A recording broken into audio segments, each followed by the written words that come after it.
Let's talk about the Colorado River full day trip.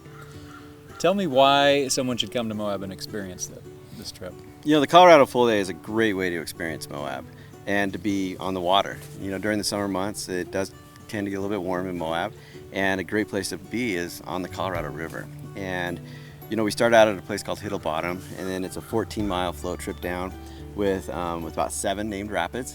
And the rapids vary in how big they are from the time of year. Where the spring they're a little bit bigger, in the summer they're a little bit smaller. The water's really warm. It's great for swimming. The scenery's incredible. You start out looking at the Fisher Towers and kind of wide open spaces, and as the day goes on, you kind of shrink down into a canyon where you have big canyon walls on each side. It's just a great way to experience the Southwest. For sure. You talked a little bit about the differences in rapids between spring versus midsummer versus later in the fall. A lot of people relate to rapid size based on a class system of rapids. How would you, and I know this can vary from year to year based on snowfall, but just to give a general sense to people, how would we answer the questions around what size are the rapids in terms of class? So what I tell people is the rapids are classed on a scale of 1 to 6, 6 being Niagara Falls, unrunnable. Yeah, you can't do it. On the Colorado River, we have about 1 through 3 rapids. Depending on the time of year, those rapids could be bigger or smaller. Typically, in the springtime, the rapids are a little bit bigger. If you're looking for a thrill, the spring's a good time to go. But also, the water's a lot colder. Whereas in the summertime, in late June, July, and August, the rapids are still fun. They're still splashy. You're gonna get wet. You're not gonna probably be super nervous, about the day, but the water is super warm. So it's great for swimming. It's great for playing in. We'll have people and they will spend very little time in the boat just because it's so comfortable and so nice just to swim. And about how far is the distance in between rapids in terms of time? Like, should people, sometimes people go rafting back east or even in Jackson Hole, and the rapids are pretty sequential. It's almost like one after another. So the Colorado Plateau and the Colorado River is known for what we call pool and drop rivers.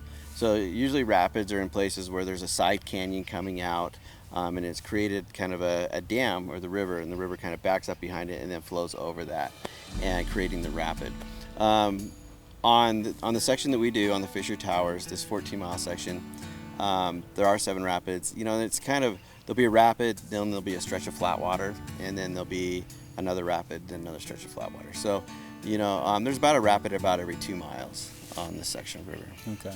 And I think, for me, a good way to describe those sections in between, sometimes people will hear, flat water, which in the rafting industry, that's what we call it. Mm-hmm. But even a description around, calm waters that, drifting through this incredible scenery, because it really is, there are sections of that some people would consider a float trip. Right. Right.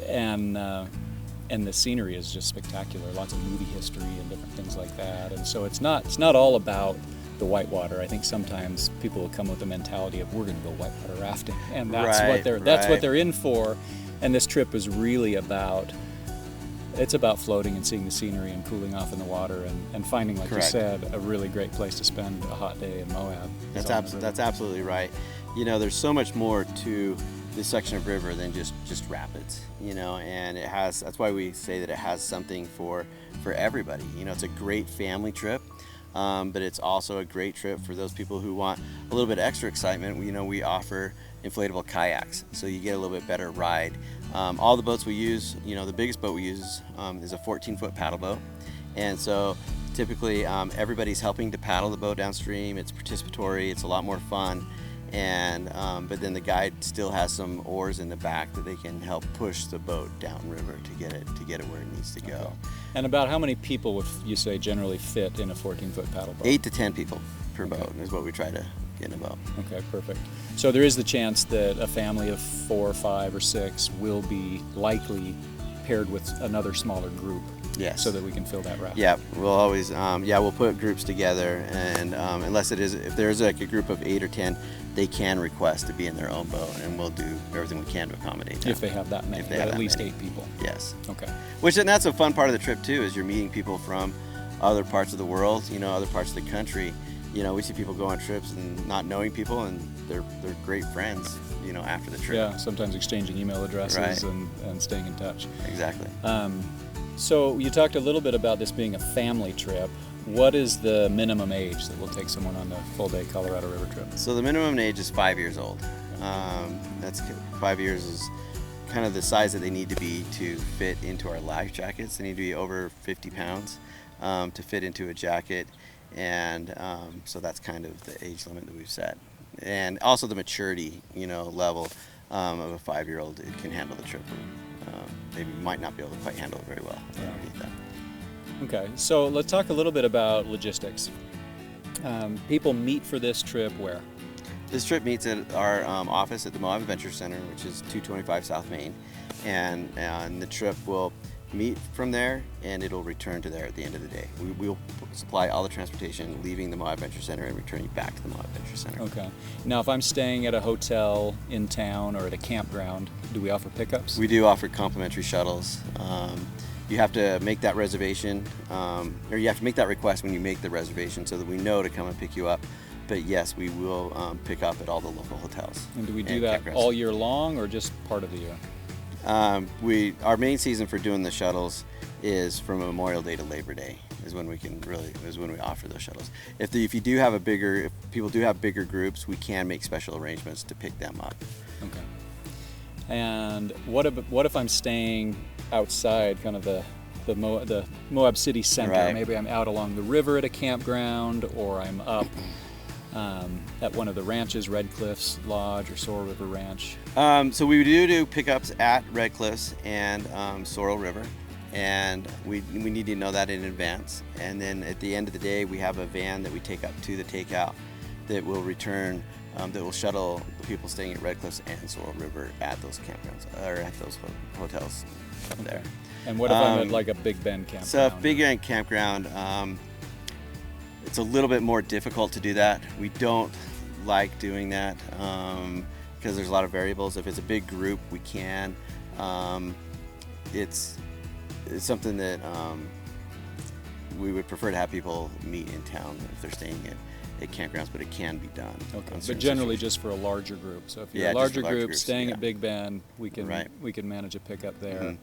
And a lot of the main reason is a lot of those campgrounds along the river just aren't safe places to pull our buses into off the road. Don't have the ability to come in with a trailer and turn around. Right, or they're dead-end campgrounds, or we can't really stop on the side of that busy road to pick people up. Yeah. So a lot of that is just a safety issue. Okay.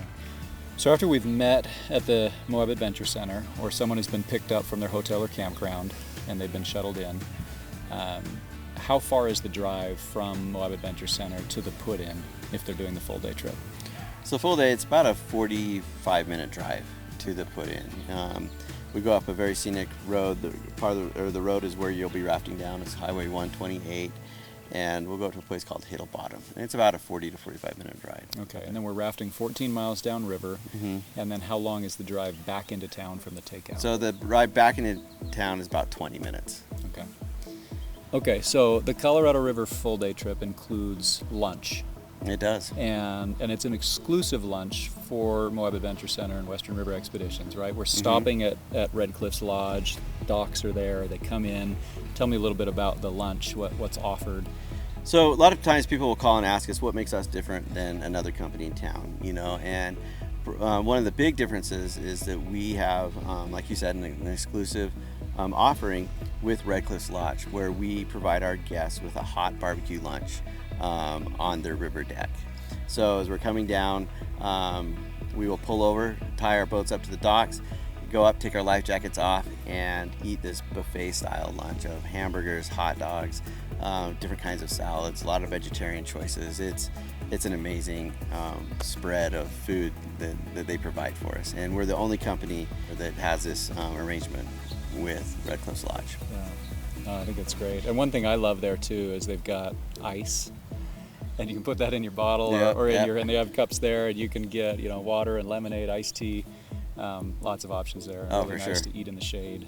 You mentioned that really sets us apart. Anything else that you feel makes our trip different from the other options they might find? Yeah, we also offer all of our guests a complimentary water bottle for the trip. So when you show up for the trip, we'll go out, we'll get you fit with your life jacket, and at that time we'll also give you a water bottle that you can take with you on the trip and then take it home with you after the trip. It's a souvenir bottle that we're the only company in town that kind of offers this. And then part of the reasons why we do this is we want people to stay hydrated on the river. And before we were kind of using paper cups, which a lot of companies use, we want to kind of reduce our waste and give people something that they can take home with them while also sustaining the environment in which we operate in. Yeah, for sure. Okay, so if I've chosen to go rafting and I'm doing the Colorado River full day trip, how should I dress for a day on the river? You know, you're want to dress according to the season. You know, so if it's spring, you're probably going to want to bring a jacket. If you don't end up wearing a jacket, we do have a dry bag that you can put it into, you know, if you're not going to use it. But, and in the summertime, you know, dress according to what the weather is, you know, and what the weather report is. We recommend that people bring quick dry clothes, you know, so swimming trunks, a quick dry shirt, a long sleeve shirt is always a good idea, you know, like a sun protection, and a hat. We will say though that we don't want you to bring anything that you don't mind losing. So if you bring a hat or sunglasses or anything, you should have something to retain them if you don't want to lose them in the river, because the river does tend to eat a lot of hats and sunglasses. You have to wear shoes on the boat. You can't go barefoot, so you need to wear a pair of shoes that'll stand on your feet. That way, if something does happen and you end up walking down the shore, your feet are protected, and you're not going to get any rocks or sticks or cut your feet anyway. Okay, so no bare feet and probably no flip-flops. You can wear flip-flops. We don't like flip-flops because people tend to lose them, so we don't recommend it. But if that's all you have, then that is fine. I mean, one of the challenges I see there with flip-flops, sometimes you go out of the raft involuntarily. Your flip-flops come off and you're trying to protect yourself going down river with your feet. Now you have bare feet, you might get a foot injury on a rock, and that can be a real we definitely challenge. Do not recommend people bring flip-flops. Okay, so ideally we're talking about laced up shoes that you don't feel bad getting wet, Chacos, Tevas, different things like that that have straps on them. A strap that has a toe strap and a heel strap is what we prefer to see, and we recommend.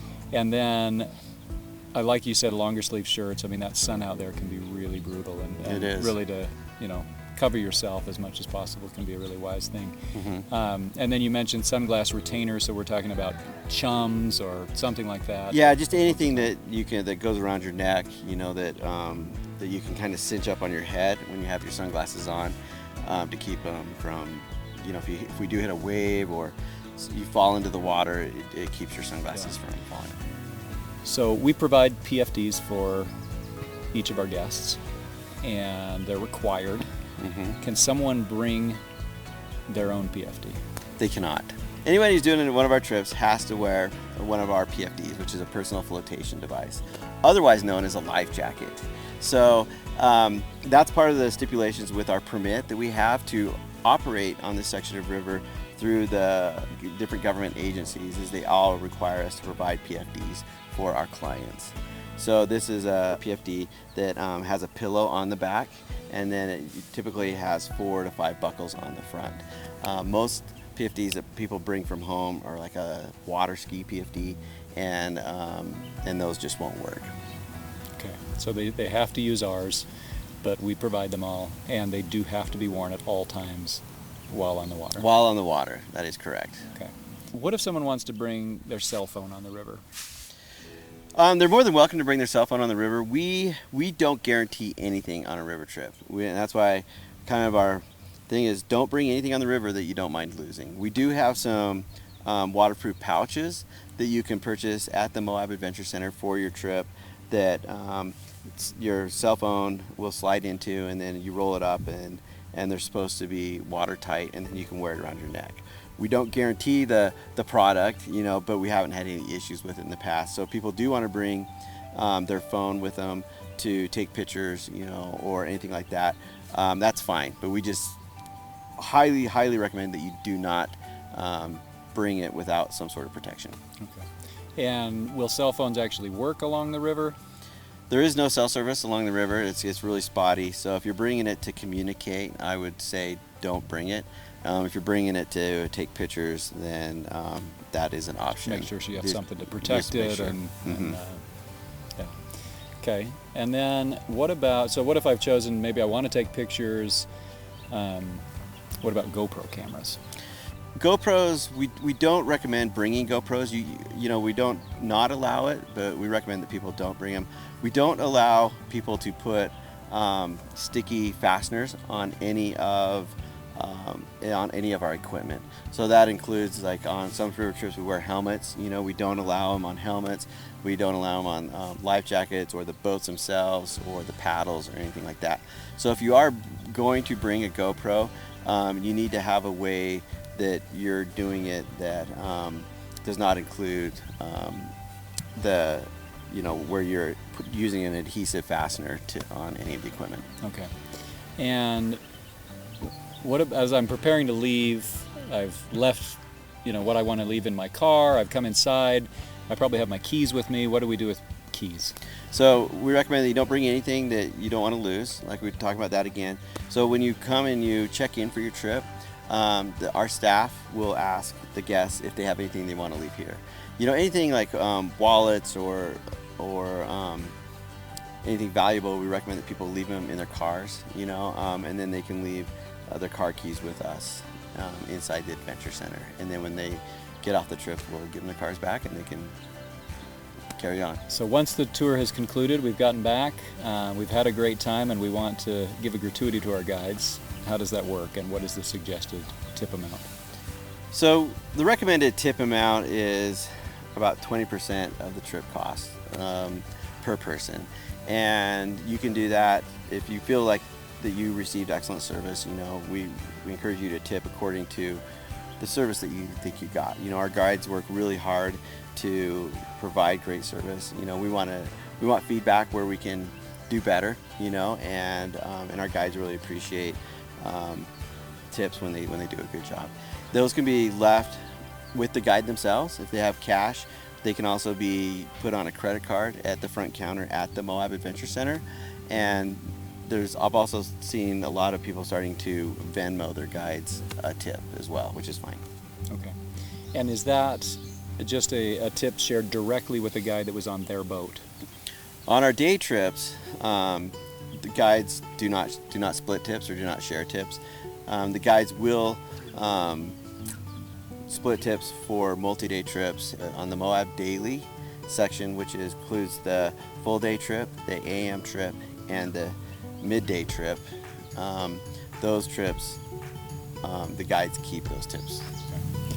So you mentioned these other trips. Let's just talk briefly about the differences between those. We have the full day trip that we've been talking about.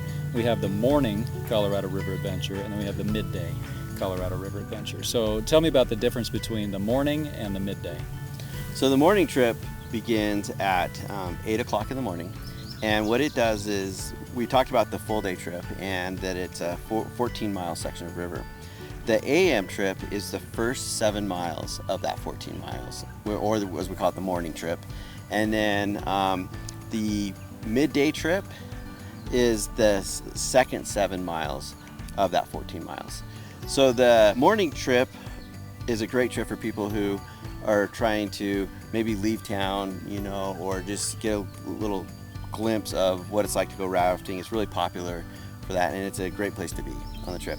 The full day and the midday trip, those trips include lunch on them, where the morning trip does not. So both of those trips, the midday and the full day, stop at Red Cliffs and have the buffet style outside barbecue lunch. Okay. And are there any snacks provided on the morning trip? We do provide some snacks, some granola bars and other things for the morning trip. But then those guys usually get back into town around 12:30, so they can go do lunch in town if they want. Okay. And how do the rapids differ between the morning trip and the midday trip? You know what's nice is there's about 3 rapids in the morning and about 3.5, 4 in the afternoon, depending on water level. Okay. So it's a fairly good split, both in terms of mileage. You have 7 miles either way, about the same number of rapids. It is. Biggest difference really is just that lunch being on the afternoon trip. And the scenery. Right. A little bit different, right? Yeah, the morning trip is wide open scenery, whereas the midday trip is more canyon walls on both sides. Well, this gives us a really great overview, I think, of the full day trip, all of its nuances, as well as the morning trip and the midday trip. Thanks for going over all of that.